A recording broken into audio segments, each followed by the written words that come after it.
Hey, for this video I'd like to talk about two things in regards to the previous video I did about Katie Hopkins. I'll link that in the description below. The first thing is I'd like to clarify a few points that have been raised on what exactly my intentions are, and also how is it possible that Katie Hopkins' comments have been considered triggering for people with eating disorders, which is, the polar opposite to what she's fixated on, which is overweight and obese people. The second thing is that after having seen Katie Hopkins' documentary called My Fat Story, there are a few things that I'd like to discuss because there are many points that I disagree with, both from an ethical and a scientific point of view. So moving on to my first point, as a disclaimer, I'm not trying to promote obesity as some of you may have suggested. This is quite a fairly obvious thing for me to say, but it's something that apparently I have to say. The obesity epidemic is, it's real. And not only is it threatening the lives of millions of people, but it's also threatening to bankrupt the NHS in the UK and costing millions and millions of dollars worldwide, not only through treatment of obesity, but also the downstream problems like diabetes, hypertension, hyperlipidemia, atherosclerosis, heart disease, the list goes on. So I couldn't consider myself remotely credible if I were to support such a thing. And the other thing that has been raised is that I'm just providing excuses as to why people are overeating and becoming obese. And the example that was given was that I suggested possible genetic bases behind obesity. And someone commented saying, ha ha ha, genes that cause obesity, that's just laughable, lol. And I then proceeded to list the genes that have been implicated in obesity. And I just want to tell you now that as part of my degree, I did quite a lot of research into the genetics behind obesity.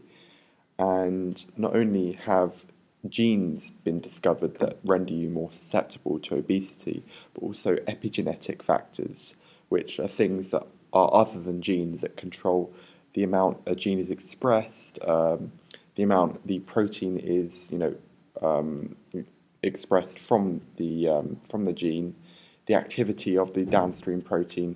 These are things that have been found that render you more or less susceptible to obesity, and they can be inherited.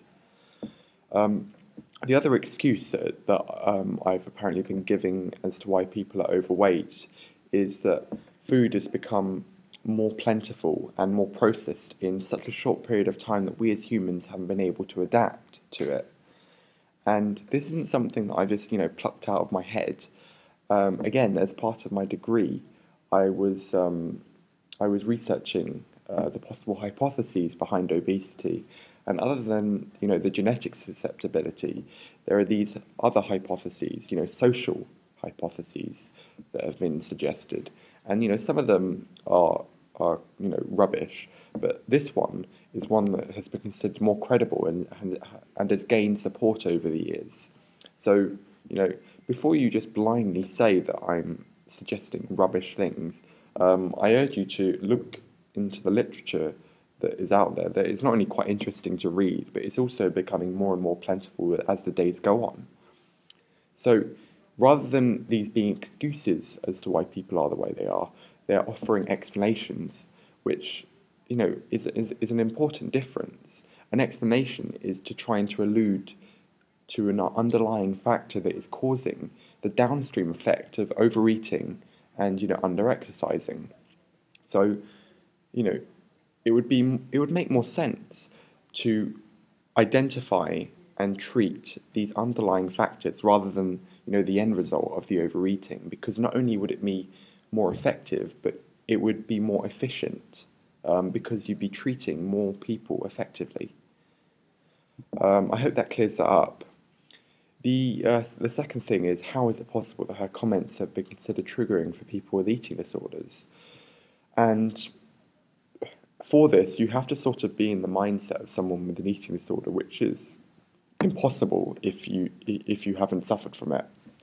And so, from my own experience, part of treatment is weight restoration, and not only is it that at the current weight you're at with an eating disorder, you look at yourself as, fat and, you know, overweight. You're then having to gain weight on top of that. So, that's the, end game, as someone suffering from an eating disorder, you just look at that as obese.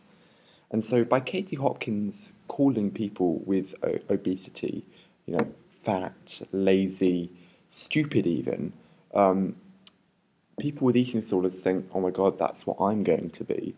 They end up feeling the need to restrict more or purge more. So this is, in fact, triggering, and, it's not helpful in any way, shape or form. So I hope that clears it up. If you need more of an explanation, please do let me know. And not only are these comments unhelpful for people with eating disorders, they're also not helpful for the people she's trying to target, which are the overweight and obese people. Because by calling them, fat, stupid, lazy, these people are already quite self-conscious, and she's just forcing them into a corner, making them feel more and more self-conscious. So what do?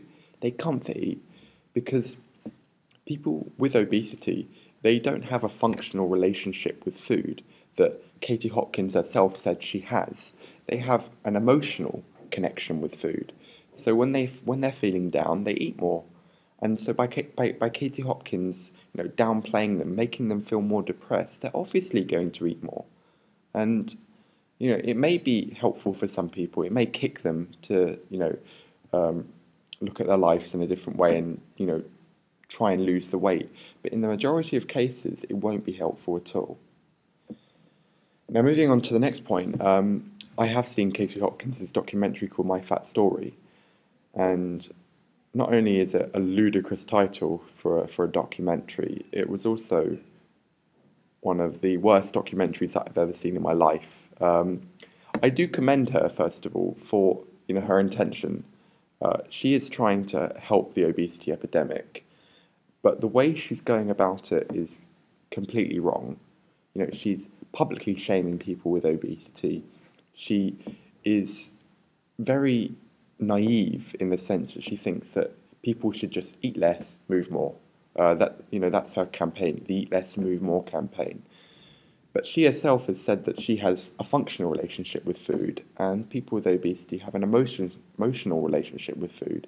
So rather than just say eat less, move more, you should try and target these emotional factors before even, considering making them eat less and move more.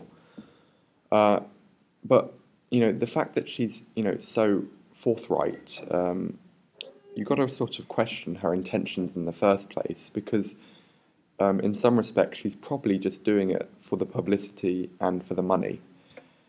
The other thing is that her documentary is basically scientifically invalid. She tries to gain weight over such a short period of time. I think it was like 2 months she tried to gain 3 stone. And that is a very unhealthy rate of weight gain. It's recommended that, during weight restoration for people with eating disorders, 1 kilogram a week is the maximum. That's wrong. And, she herself has said that she's only really got a functional relationship with food. So, of course, she'd find it a lot easier to eat less and move more for the second part of her documentary where she lost the weight. Needless to say, it was mentioned that she was already too skinny in the first place. The scientific basis for her documentary was completely wrong, and I hope people do realise that. Thanks for watching, and I look forward to making more videos soon. Bye.